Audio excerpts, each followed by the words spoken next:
तो hello students, आपका स्वागत है हमारे यूट्यूब चैनल करियर मेंटोर पर। और आज मैं आया हूँ पॉलिटी की एक नई वीडियो के साथ में, जिसमें मैं आज आपको एक्चुअली मैं आज जो है पॉलिटी की एक सीरीज शुरू करने जा रहा हूँ, जिसमें मैं आज पहली वीडियो बना रहा हूँ पॉलिटी में। और पॉलिटी में आप जानते हो कि जो संविधान है, संविधान से एग्जाम में क्वेश्चन आते हैं, और संविधान को बनाया था संविधान सभा ने। और जो संविधान सभा से ही हम आज को शुरू कर रहे हैं कि वो संविधान सभा कैसे फॉर्म हुई थी, कैसे वो संविधान सभा बनी थी, और उसकी क्या क्या विशेषताएं थी, और जहाँ से एग्जाम में क्वेश्चन आता है। तो आज हम देरी ना करते हुए आइए बच्चों, हम स्टार्ट करते हैं संविधान सभा और संविधान सभा का गठन और उसके इम्पोर्टेंट क्वेश्चन जो परीक्षाओं में पूछे जाते हैं। तो देखो बच्चों, हमने पहला लिखा हुआ है कैबिनेट मिशन।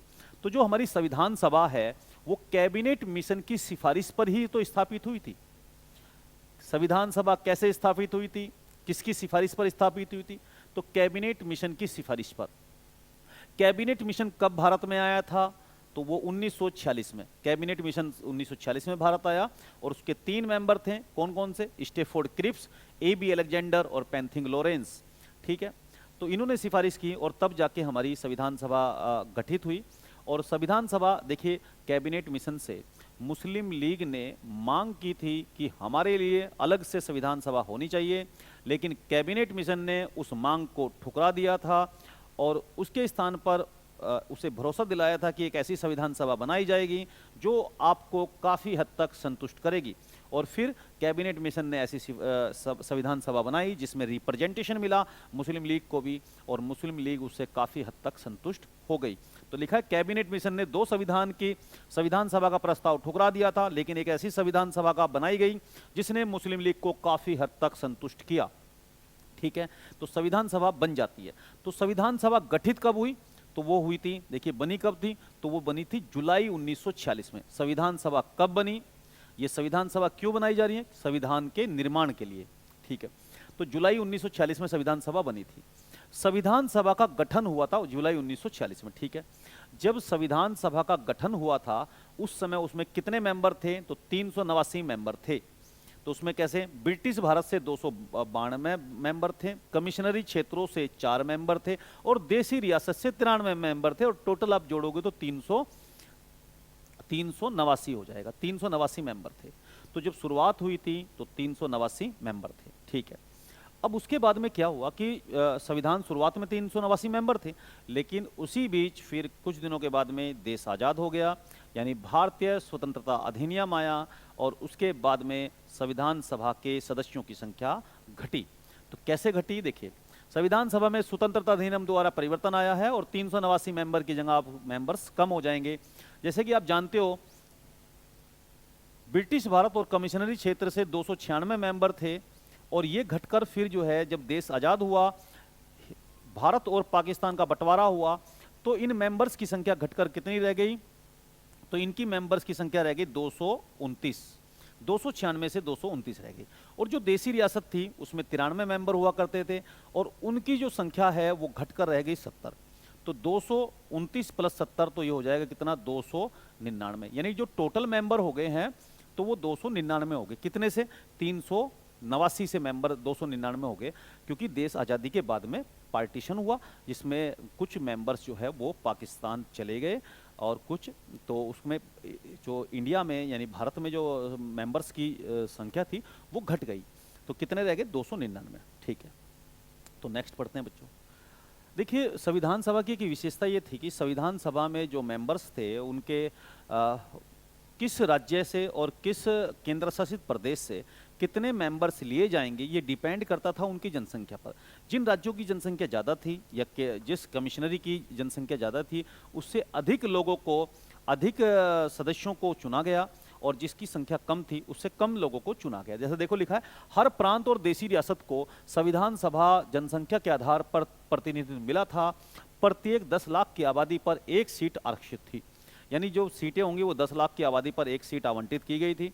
एक मेंबर चुनना है तो उसको 10 लाख की आबादी का रिप्रेजेंटेशन वो मेंबर करता था। ठीक है, संविधान सभा की सीटें सांप्रदायिक आधार पर भी विभक्त थी, यानी संविधान सभा में हर समुदाय को, हर कम्युनिटी को प्रतिनिधित्व मिला था। जैसे सामान्य के लिए 213, मुस्लिम लीग के लिए 279 और सिख के लिए 4 सीटें रिजर्व थी। तो देखो इस तरह से भी, यानी सांप्रदायिक आधार पर भी वो सीटें हर कम्युनिटी को, हर वर्ग को उसमें संविधान सभा में रिप्रेजेंटेशन मिली थी। ठीक है, तो हमने पढ़ा बच्चों इसको। देखो सामान्य के लिए 213, मुस्लिम लीग के लिए 79 और सिख के लिए 4। तो हमने देखा इसको। ठीक है, नेक्स्ट पढ़ते हैं। नेक्स्ट है संविधान सभा का गठन। देखिए जब संविधान सभा बनी, गठन हो गया है, और गठन होने के बाद में जुलाई 1946 को संविधान सभा के इलेक्शन हुए। तो जब संविधान सभा के जब इलेक्शन हुए शुरुआत में, संविधान सभा गठित होने के लिए, तो उसमें जो चुनाव हुआ, उस चुनाव में किस पार्टी ने कितनी सीटें जीती। ठीक है, तो देखो कांग्रेस ने कितनी सीटें जीती, तो कांग्रेस ने 208, यानी कांग्रेस सबसे बड़ी पार्टी के रूप में उभरी उस समय पर, और मुस्लिम लीग ने 73 और निर्दलीय ने 15, सबको जोड़ोगे 296। तो सर आप ये सोचोगे कि सर ये तो 296 बन रहा है, और टोटल सर संविधान सभा के मेंबर्स की जो संख्या है वो 389 है, तो फिर 296 कैसे। तो मैं आपको बताना चाहता हूँ कि यहाँ पर ना 93 जो देसी रियासत वाले मेंबर है, देसी रियासत वालों ने इस चुनाव का बहिष्कार किया था, उन्होंने इसमें अपने आप को अलग कर लिया था। तो देसी रियासत वालों ने इसमें पार्टिसिपेट नहीं किया था, तो देसी रियासत ने भाग नहीं लिया था इस चुनाव में, और उन्होंने अपने आप को सेपरेट रखा था। इसके कारण से ये 296, यानी वो लोग हैं इसमें जिसमें ब्रिटिश प्रांत वाले लोग हैं, ब्रिटिश प्रांत और कमिश्नरी वाले क्षेत्र वाले लोग हैं, कमिश्नरी। तो इस तरह से आपने देखा, इसमें हमने कवर किया। तो कांग्रेस ने सबसे ज्यादा सीटें जीती थी, यानी संविधान सभा में सबसे ज्यादा जो पार्टी के लोग थे वो संविधान सभा में कांग्रेसी लोग ज्यादा थे। ठीक है, संविधान सभा की कार्यप्रणाली। देखिए हम बात करते हैं संविधान सभा की कार्यप्रणाली, और संविधान सभा की कार्यप्रणाली शुरू हुई उसकी पहली बैठक से। तो लिखा है ना पहली बैठक कब हुई, तो देखो पहली बैठक शुरू हुई 9 दिसंबर 1946 को। 9 दिसंबर 1946 को संविधान सभा की पहली बैठक कब हुई, तो 9 दिसंबर 1946 को। कहां पर हुई, दिल्ली में। इसमें कितने लोगों ने भाग लिया, तो सदस्यों ने भाग कितने लिया, तो इसमें सदस्यों ने भाग लिया 211। आप ये कहोगे कि सर जितने मेंबर थे, यानी 389 में 211 मेंबर्स ने इसमें भाग लिया। और इस पहली बैठक में अध्यक्ष किसे बनाया गया, तो देखिए पहली बैठक में अस्थायी अध्यक्ष चुना गया। किसको, अस्थायी अध्यक्ष बनाया गया डॉक्टर सच्चिदानंद सिन्हा को। तो डॉक्टर सच्चिदानंद सिन्हा को इसमें अस्थायी अध्यक्ष बनाया गया। तो पहले अस्थायी अध्यक्ष कौन थे, तो डॉक्टर सच्चिदानंद सिन्हा। और ये हमने कहां से कंसेप्ट लिया था, फ्रांस से, क्योंकि वहां पर भी सबसे बुजुर्ग व्यक्ति थे, ये उस समय के सबसे बुजुर्ग मेंबर थे और बुजुर्ग व्यक्ति थे। तो जो ज़्यादा बुजुर्ग थे फ्रांस से ही हमने लिया था, कि फ्रांस ने भी ऐसा ही किया था कि वहाँ पर तो डॉक्टर सच्चिदानंद सिन्हा को भारत में सबसे बुजुर्ग होने के नाते संविधान सभा का अस्थायी अध्यक्ष बनाया गया था। लेकिन अस्थायी मतलब टेम्पोररी चेयरपर्सन बनाया गया था। लेकिन फिर दूसरी बैठक होती 2 ही दिन बाद, 9 दिसंबर से 2 दिन बाद, यानी 11 दिसंबर को। तो 11 दिसंबर 1946 को संविधान सभा की दूसरी बैठक हुई, ये भी दिल्ली में हुई। और इस बैठक में स्थायी अध्यक्ष चुन लिया गया, और स्थायी अध्यक्ष बने कौन, तो भैया इस स्थायी अध्यक्ष बने डॉक्टर राजेंद्र प्रसाद। तो अगर आपसे पूछा जाए कि बताओ संविधान सभा का पहला अस्थायी अध्यक्ष कौन था, तो डॉक्टर सच्चिदानंद सिन्हा, और स्थायी अध्यक्ष पूछे तो वो डॉक्टर राजेंद्र प्रसाद।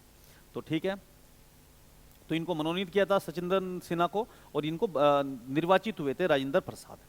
ठीक है, तो ये अगर ऐसे क्वेश्चन आए तो एग्जाम में आप देख सकते हो, पहली बैठक दूसरी बैठक, ऐसे एग्जाम में क्वेश्चन बहुत बार पूछे जाते हैं, तो आप इनको याद कर लेना। आइए बढ़ते हैं नेक्स्ट स्लाइड पर। अब देखिए तीसरी बैठक लिखा है, संविधान सभा की तीसरी बैठक हुई थी 13 दिसंबर 1946 को।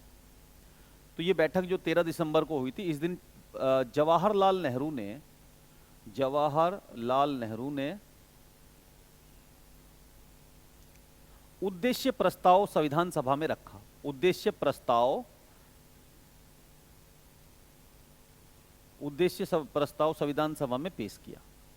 यानी जवाहरलाल नेहरू ने 13 दिसंबर 1946 को उद्देश्य प्रस्ताव लाकर ये बताया कि हम जो लोग असेंबल हुए हैं, जो हमने संविधान सभा बनाई है, हमारा उद्देश्य क्या है और हम क्या करने जा रहे हैं, हम इस देश का, भारत देश का संविधान लिखने जा रहे हैं। तो उद्देश्य प्रस्ताव किसने पेश किया था, तो आप याद रखना जवाहरलाल नेहरू ने 13 दिसंबर 1946 को। और ये उद्देश्य प्रस्ताव पास हुआ कब, तो ये 22 जनवरी 1947 को ये पास हुआ और 22 जनवरी 1947 को उद्देश्य प्रस्ताव पास हुआ।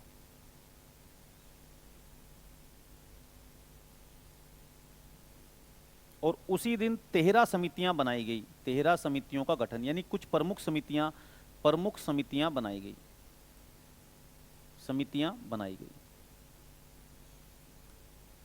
संविधान निर्माण के लिए कुछ समितियों का गठन हुआ। कब? 22 जनवरी 1947 को ही। तो आगे बढ़ते हैं बच्चों।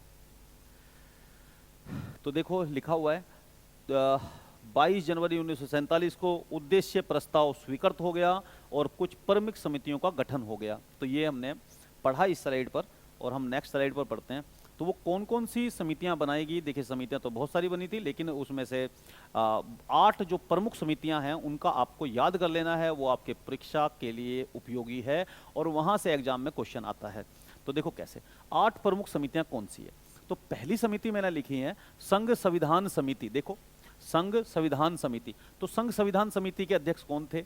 और दूसरी लिखी है संघ शक्ति समिति, और फिर तीसरी लिखी है राज्यों के लिए समिति, राज्यों से समझौता करने वाली समिति है, जो राज्यों से नेगोशिएशन करेगी, ऐसी समिति। तो इन तीनों का आंसर है जवाहरलाल नेहरू, यानी JL नेहरू, यानी जिसमें संघ लगा हुआ है उस समिति के अध्यक्ष संघ संविधान समिति और संघ शक्ति समिति और राज्यों से समझौता करने वाली समिति के अध्यक्ष कौन थे? जवाहरलाल नेहरू। प्रांत संविधान समिति के अध्यक्ष थे पटेल, यानी वल्लभ भाई पटेल। तो यानी पटेल थे, आप लिख लेना वल्लभ भाई पटेल। तो प्रांत संविधान समिति के अध्यक्ष कौन थे? वल्लभ भाई पटेल। मौलिक अधिकारों व अल्पसंख्यकों पर सलाह के लिए समिति, मौलिक अधिकारों व अल्पसंख्यकों पर सलाह के लिए समिति, इसके भी अध्यक्ष थे पटेल, वल्लभ भाई पटेल। ठीक है, फिर है मौलिक, देखिए इस पांचवी जो है मौलिक अधिकारों व अल्पसंख्यकों पर सलाह के लिए समिति, इसमें 2 उप समितियां हैं। एक है मौलिक अधिकार पर उप समिति, तो इसके अध्यक्ष थे JB कृपलानी, और दूसरी है अल्पसंख्यक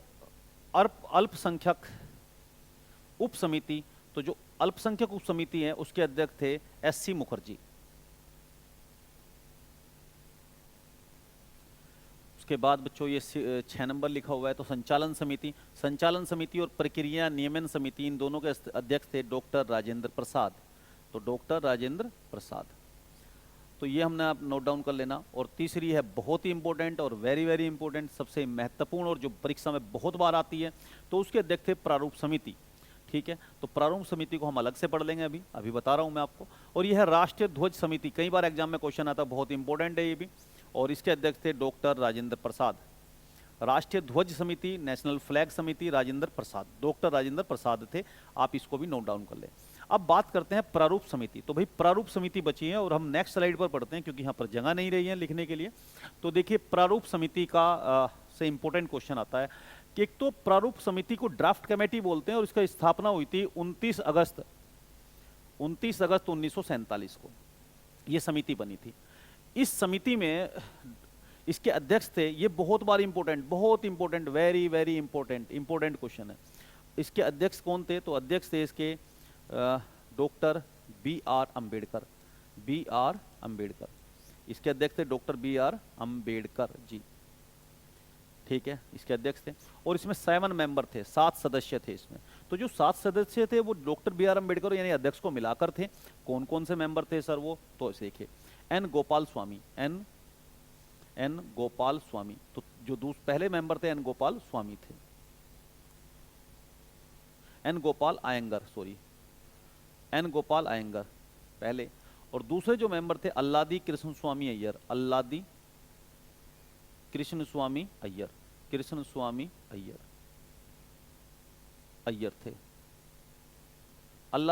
स्वामी अय्यर। उसके बाद हाँ जी, उसके बाद के एम मुंशी इसके एक मेंबर थे, और फिर सैयद मोहम्मद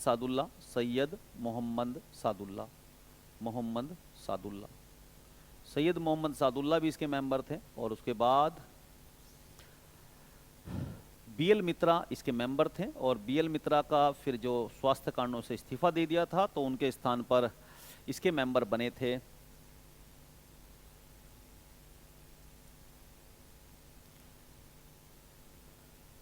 एन माधव राव। फिर एक मेंबर थे डीपी खेतान। तो डीपी खेतान का क्योंकि देहांत हो गया था बीच में ही, और उनके स्थान पर जो अध्यक्ष बने थे वो टीटी कृष्णाचारी, कृष्णमाचारी। तो आपने देखा कि 7 मेंबर थे, और आपको 7 मेंबर्स आप देखिए 7 मेंबर्स में सबसे इंपॉर्टेंट क्या है, तो अध्यक्ष का नाम पूछा जाता है कि पहले अध्यक्ष कौन थे, तो डॉक्टर बी आर अम्बेडकर थे। यह प्रारूप समिति सबसे क्रूशियल और सबसे इंपॉर्टेंट और महत्वपूर्ण जो समिति थी वो यही थी। प्रारूप समिति का गठन जो है संविधान सभा में किया था, और जिसके अध्यक्ष थे डॉक्टर बी आर अम्बेडकर। यही बहुत इंपॉर्टेंट क्वेश्चन है। अच्छा, फिर देखिए संविधान सभा ने कितना समय लिया संविधान निर्माण में। देखिए संविधान निर्माण में तो हमारा 2 वर्ष 11 माह 18 दिन लगे, लेकिन जो कुछ लोग आलोचना करते हैं कि संविधान निर्माण में बहुत ज़्यादा समय लग गया और वो बहुत ज़्यादा समय लिया, लेकिन भारत को अगर देखा जाए तो भारत में एक तो कुछ जो जायज़ ठहरा सकता है कि इतना टाइम लगना ही था, वो इसलिए लगना था कि जो संविधान है भारतीय संविधान, एक तो भारतीय संविधान में भारत में स्टेट का अलग संविधान नहीं है, और भारत में सभी राज्यों का भी और केंद्र का भी एक ही संविधान है। और दूसरा ये है कि भारत एक विविधताओं का देश है, तो इतने बड़े देश में संविधान के लिए समय लगना जायज़ ही था। और दूसरी बात यह है कि हम इसमें प्रारूप समिति की आलोचना नहीं कर सकते कि आलोचना भाई प्रारूप समिति ने बहुत ज़्यादा टाइम ले लिया। देखिए टोटल जो टाइम लगा वो संविधान सभा ने 2 वर्ष 11 महीने 18 दिन लगा, लेकिन प्रारूप समिति ने तो 6 माह से भी कम समय लिया। यानी प्रारूप समिति गठित कब हुई, तो वो 29 अगस्त 1947 को, और इसने समय लिया 6 माह से भी कम। प्रारूप समिति ने 6 माह से भी कम समय लिया।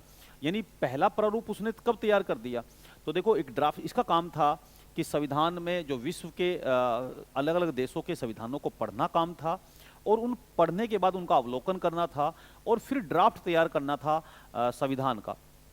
तो देखो संविधान का ड्राफ्ट काम करना था, तो ये 29 अगस्त 1947 में बनी, और इसने फरवरी 1948 में कच्चा रूप से यानी एक ड्राफ्ट तैयार करके दिखा दिया कि ये भारतीय संविधान का ड्राफ्ट है। कब कर दिया, फरवरी 1948 में, यानी 6 महीने से भी कम समय में इसने ड्राफ्ट को तैयार कर दिया। ठीक है, फिर दूसरा प्रारूप जो है, दूसरा है अक्टूबर 1948 में उसने दूसरा प्रारूप तैयार किया। उस पर फिर बैठकें हुई, उन पर चर्चाएं हुई, उन पर संशोधन के प्रस्ताव आए, शिकायतें आई।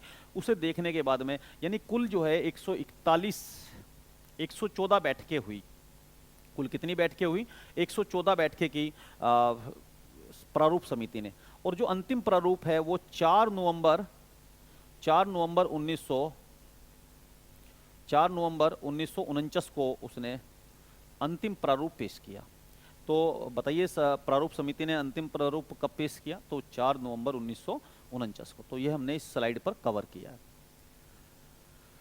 देखिए अब पढ़ते हैं संविधान का प्रभाव में आना, यानी संविधान अब प्रभाव में आएगा। यानी प्रारूप समिति ने अपना काम कर दिया है, उसने प्रारूप तैयार कर दिया है, उन पर संसद में उस पर बहस हो रही है, और संसद में उसमें संशोधन हुए हैं और चर्चाएं हो रही हैं।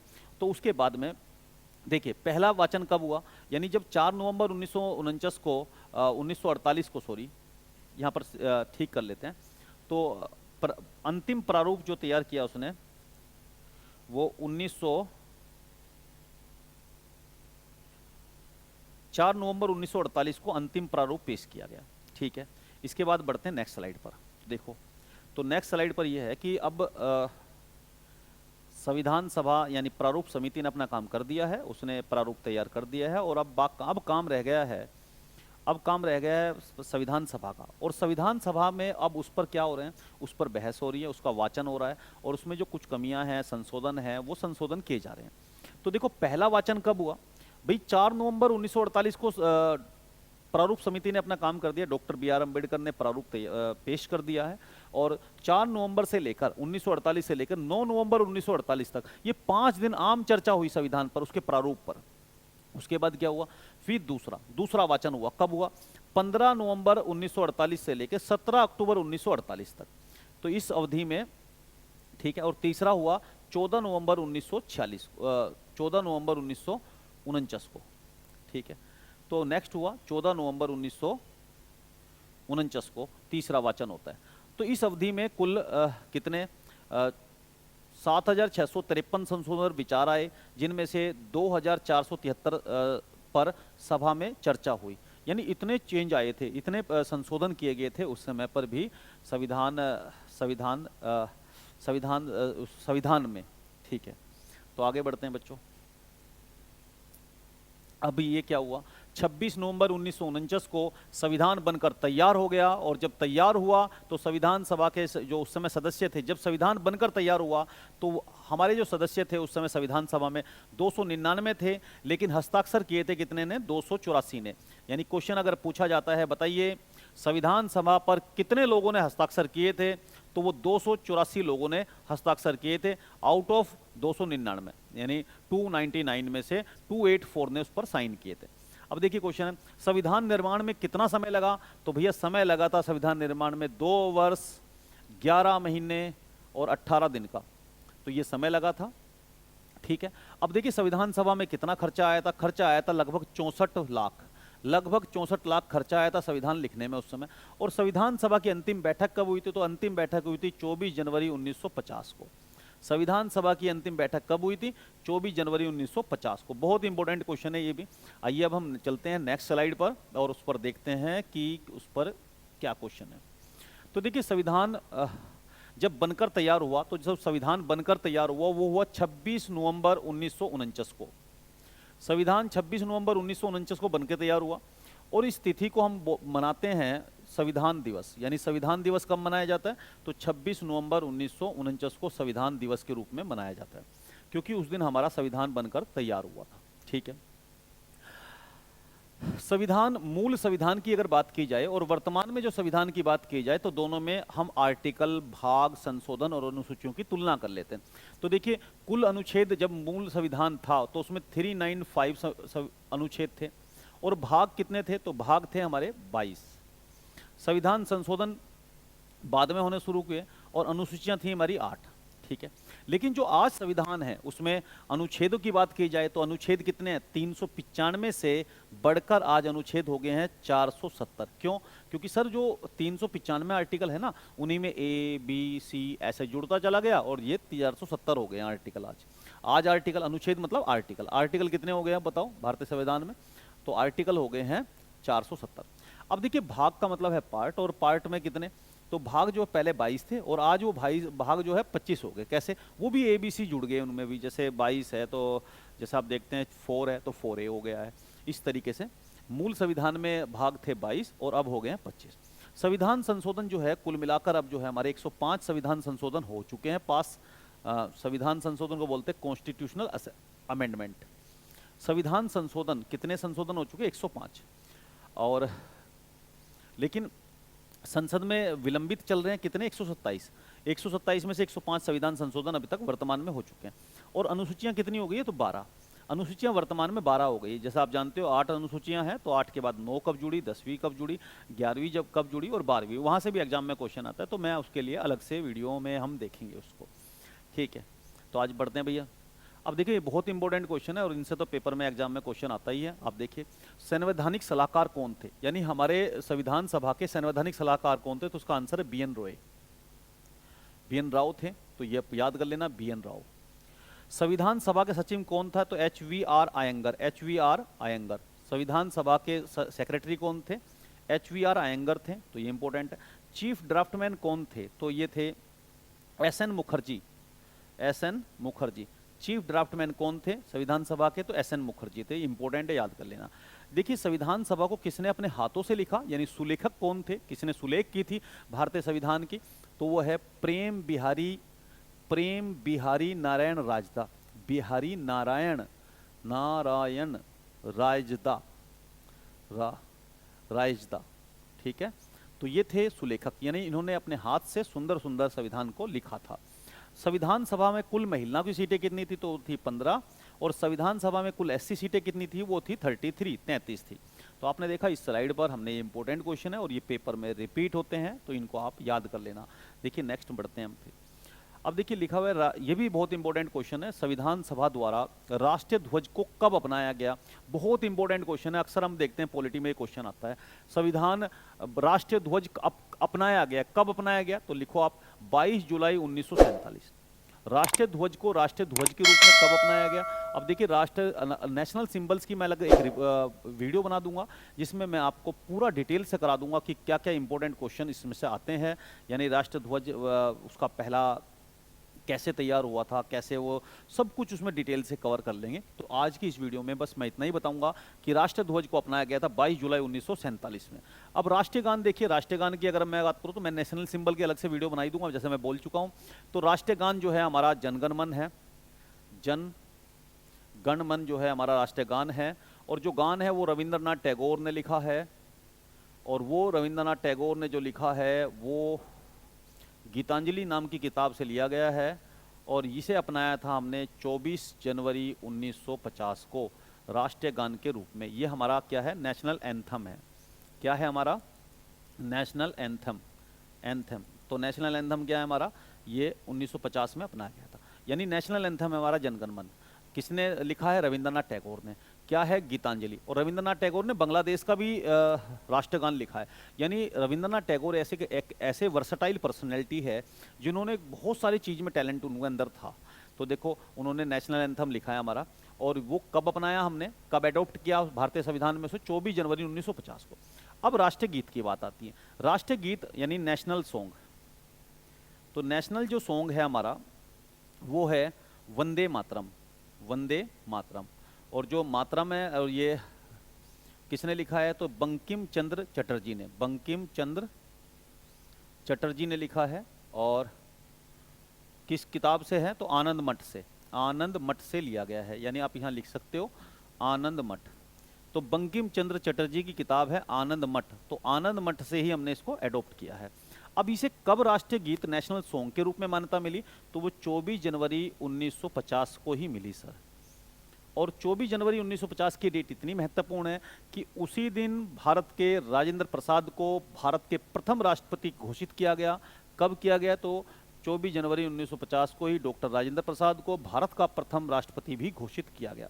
बहुत इंपॉर्टेंट है। और आप देखिए, अब ये लास्ट स्लाइड है हमारी इस वीडियो की, और आप बस देखने के बाद आपको लगेगा इससे सारे इंपॉर्टेंट क्वेश्चन हमने कवर कर लिए। आप इनको याद कर लेना। नेक्स्ट जो मेरी वीडियो आएगी वो आएगी प्रस्तावना, भारतीय संविधान की प्रस्तावना, और उससे इंपॉर्टेंट क्वेश्चन। उसके बाद भारतीय संविधान के स्रोत, और मैं ऐसे ही बढ़ता चला जाऊंगा क्योंकि मैंने बता चुका हूं कि यह एक लेक्चर्स की सीरीज है, और मैं पूरा कवर करा दूंगा आपको ये। और उसके बाद मैं फिर ज्योग्राफी में मैं करा ही रहा हूँ, और उसके बाद में जो भी सब्जेक्ट होंगे जीएस का पूरा मैं आपको पूरा समाधान दूंगा, सारी प्रॉब्लम सोल्व कर दूंगा जीएस की मैं आपकी। तो देखिए, संविधान सभा की आलोचना। देखिए, संविधान सभा की आलोचना की जाती है, कुछ आधार है उसके जिसके आधार पर संविधान सभा की आलोचना कर सकते हैं। तो आइए हम बात करते हैं, एक एक बात को समझते हैं। देखिए, संविधान सभा की कुछ लोग ऐसे आलोचक थे जिन्होंने संविधान सभा की आलोचना की है। सबसे पहली आलोचना ये हुई है कि यह एक प्रतिनिधि निकाय नहीं था। यानी आलोचना करने वाले लोग ये कहते हैं कि जो संविधान सभा थी यह प्रतिनिधि निकाय नहीं था। उनका कहना यह है कि जो संविधान सभा के सदस्य थे, संविधान सभा के जो सदस्य थे वो निर्वाचित नहीं थे। यानी निर्वाचित नहीं थे, यानी उन्हें पब्लिक ने मतदान करके वयस्क मताधिकार द्वारा चुनकर नहीं आए थे, द्वारा नहीं चुने गए थे। यानी उनको सीधा पब्लिक ने वोट डाल के नहीं चुना था, तो इसलिए उनको कहते हैं कि वो प्रतिनिधि निकाय नहीं थे। हम इसे नहीं कह सकते कि ये रिप्रेजेंटेशन कर रही थी भारतीय जनता का, यानी संविधान भारतीय जनता ने लिखा है, हम ऐसा नहीं बोल सकते क्योंकि जो मेंबर है जिन्होंने लिखा है वो पब्लिक का रिप्रेजेंट कर रहे थे, नहीं कर रहे थे, क्योंकि पब्लिक ने उन्हें वोट डाल के थोड़ी नहीं चुना था। तो ये बोलना चाहते हैं वो। तो जो आलोचक है उनका ये तर्क रहता है। दूसरा तर्क है संप्रभुता का अभाव। यानी जो जो आलोचक है संविधान सभा के, वो उनका एक तर्क ये है कि सभा में संप्रभुता का अभाव था। संप्रभुता का मतलब होता है सोवर्जिनिटी। सोवर्जिनिटी का मतलब होता है सर्वोच्चता, यानी अपने फैसले लेने की सर्वोच्चता।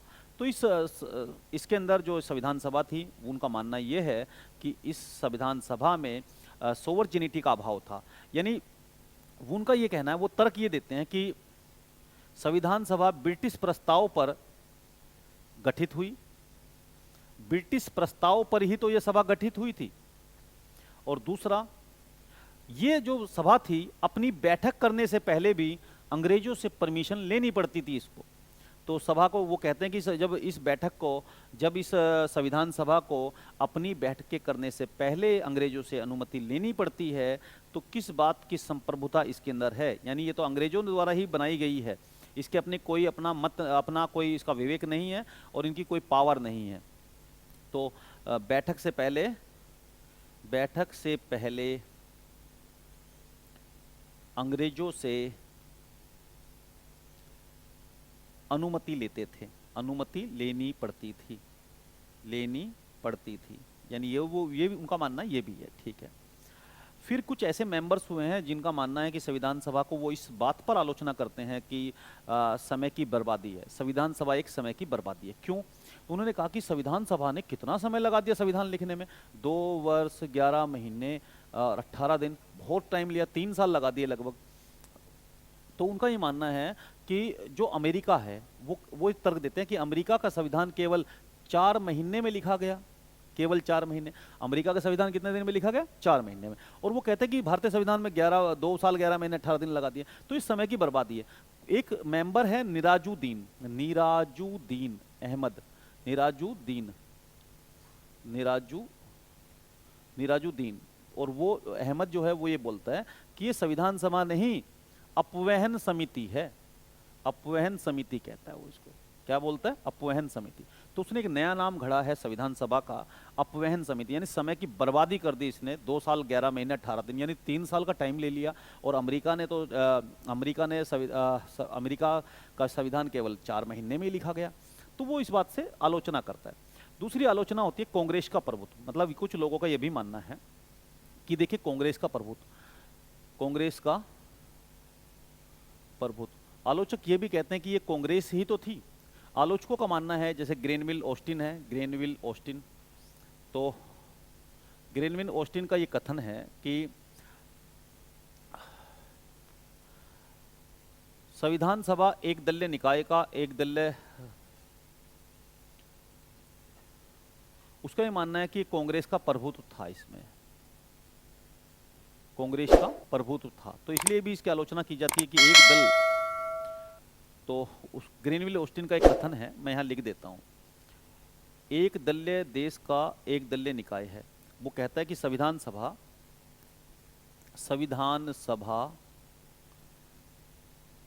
एक दलीय देश की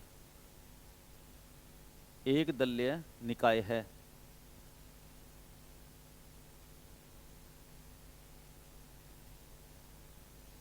सभा ही कांग्रेस है और कांग्रेस ही भारत। तो वो कहता है कि जो सभा है, संविधान सभा है, वो तो कांग्रेस है और कांग्रेस जो है तो भारत है। तो इसका मतलब वो ग्रेनविल ऑस्टिन इसकी जो है वो कहता है कि आलोचक है, वो कहता है कि संविधान सभा नहीं, कांग्रेस थी वो सारी, पूरे तो सारे कांग्रेस ही भरे हुए थे उसमें, ठीक है। दूसरी आलोचना होती है वकीलों और राजनीतिकों का प्रभुत्व, राजनीतिकों का प्रभुत्व। यानी इस बात पर भी संविधान सभा की आलोचना की जाती है कि उसमें अधिकतर लोग जो थे वो वकील थे या राजनीतिक थे या पॉलिटिशियन थे। और इसका गहरा प्रभाव संविधान पर देखने को मिलता है। संविधान की भाषा जटिल भाषा है, तो भाई वकीलों की भाषा क्योंकि कानूनी भाषा थी तो वो जटिल भाषा उसके कारण से बनी है। तो वकीलों और राजनीतिकों का संविधान सभा में रिप्रेजेंटेशन ज़्यादा थी और इसका उनका प्रभुत्व था, और उसके कारण से उसका असर संविधान पर भी देखने को मिलता है कि संविधान की जो भाषा है वो जटिल है, आम आदमी की समझ से परे है, और उसके लिए व्यक्ति को वकीलों का सहारा लेना पड़ता है। और इसलिए वो वाद विवाद को बढ़ाने वाली भाषा है, समझ में आम आदमी की भाषा समझ में नहीं आती है। तो इस तरह से ये भी आलोचना की जाती है। और तीसरी आलोचना की जाती है हिंदुओं का प्रभुत्व। जो आलोचक है वो हिंदुओं का प्रभुत्व, आलोचक इस बात के लिए भी घेरते हैं और वह आलोचना करते हैं कि संविधान सभा में हिंदुओं का प्रभुत्व था। जैसे तो लॉर्ड विस्काउंट कहते हैं कि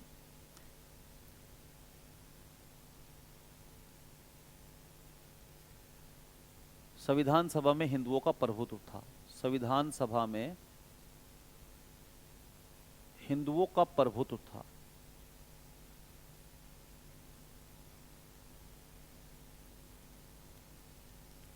तो आपने देखा कि किस प्रकार संविधान सभा में आलोचना की जाती है। तो आज की बच्चों इस वीडियो में बस इतना ही, और हम मिलते हैं बहुत जल्द एक नई वीडियो के साथ में। और मैंने कहा ये एक लेक्चर्स की सीरीज है पॉलिटी की, और जो आज से शुरू हो रही है, उसके बाद मैं आपको नेक्स्ट जो वीडियो में लेकर आऊँगा वो भारतीय संविधान की प्रस्तावना और उससे इम्पोर्टेंट क्वेश्चन पर लेकर आऊँगा। तो आज की इस वीडियो में इतना ही। तो धन्यवाद, थैंक यू बच्चों। ठीक।